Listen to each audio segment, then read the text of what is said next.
Günther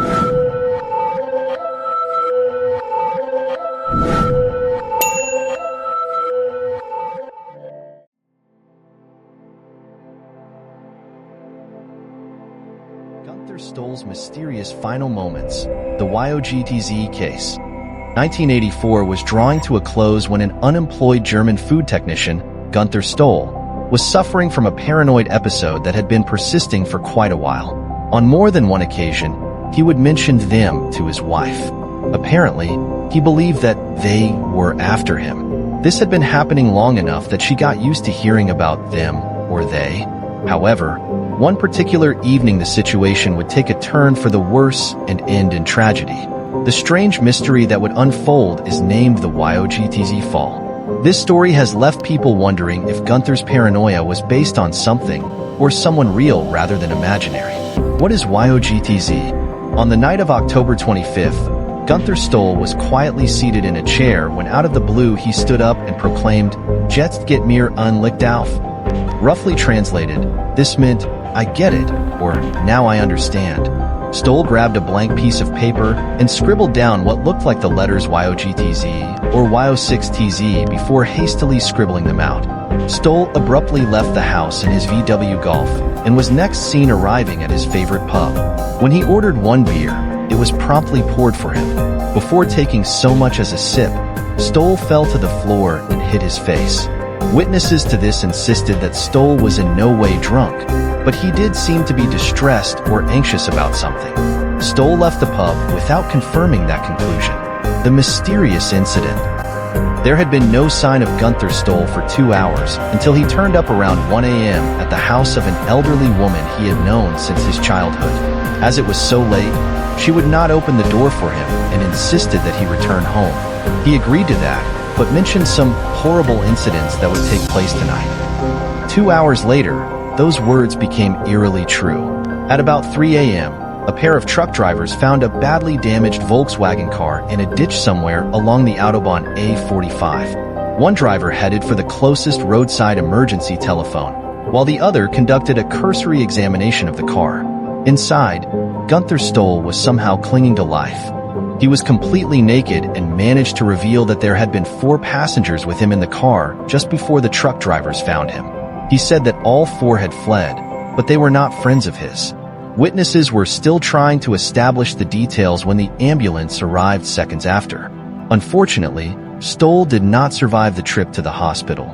Run over. The investigation had only just begun when it ran into its first puzzle. The cause of his death was officially determined to be the result of vehicular manslaughter. The car that hit him was, however, not Stoll's own car. Investigators believe that someone had run over Günther someplace before the perpetrator took Günther and his car to the ditch. Investigators questioned the truck drivers independently, and both revealed seeing a stranger not far from the Volkswagen when they pulled up. This man, whoever he was, had a bright jacket on and was walking around the wrecked car. The stranger had disappeared sometime between the discovery of the car and the emergency call that the truck driver made. See also, the bizarre murder of Roland T. Owen. The 4 men Günther Stoll said were in the car with him have never been identified. The actual crime scene has never been located, and no one really knows what Stoll meant in his scribbled-out note. Some suggestions to this end do seem more plausible and may hint at some worthwhile clues. The Günther Stoll note. The real meaning of the note that Stoll wrote before leaving home is either the key to breaking the entire investigation or the most bizarre of all coincidences. Ever since that night, speculation about the meaning of the note has been rampant. There are those that simply believe that Stoll had some form of mental illness that took over his thought processes. A more likely explanation was that the note did not say YOGTZE, but was a license plate number. The letter O might have been the number 0. The number May 2nd have been misidentified as a letter Z, and 6 could have been mistaken for AG. The obvious problem with this proposal is that this happened hours before Stoll was fatally injured.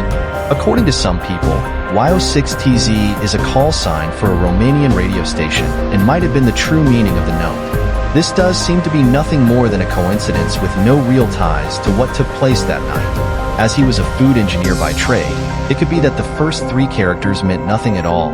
or didn't even exist, and Stoll put TZ on the notepaper, which is a flavoring that is often used in yogurts. An anagram? Some people propose that YOGTZ may be an anagram for zygote. A zygote is the earliest developmental stage of many multicellular organisms. The term originates from an ancient Greek word that means joined. The zygote forms from a pair of gametes, male and female reproductive cells, and it contains genetic information from each gamete to create a new individual. Genetically modifying foods or ingredients may not be anything new. The concept is often taken for granted by large numbers of the general population, but can it be a motive for murder? A plausible story. Suppose that Stoll was sitting at home, mulling over things in his head, and he came to a sudden realization that someone, somewhere, was engaged in secret modification project on food. This someone might have suspected that Stoll was a possible security risk or even a potential whistleblower. That person may have tracked or monitored his movements. Stoll wrote down a cryptic message, and then perhaps he considered that it might lead to unwanted attention for his wife, so he scribbled it out. When Stoll arrived at his favorite pub, he may have seen someone that caused him to react. Perhaps at that point, he fell and hit his head. Maybe one or more of the four men Stoll mentioned followed him out of the pub shortly before he succumbed to the car accident. It is possible that the man in the bright jacket had staked out Stoll's pub in the hope that he would turn up there sometime. The original plan might have been simply to frighten Stoll into silence, but did it simply go too far? Günther Stoll's final night may have played out in this type of scenario, but it doesn't explain why he was naked when someone ran him over by a car on a frigid German night. What's your theory? Sites pulled. October 31st, 2007.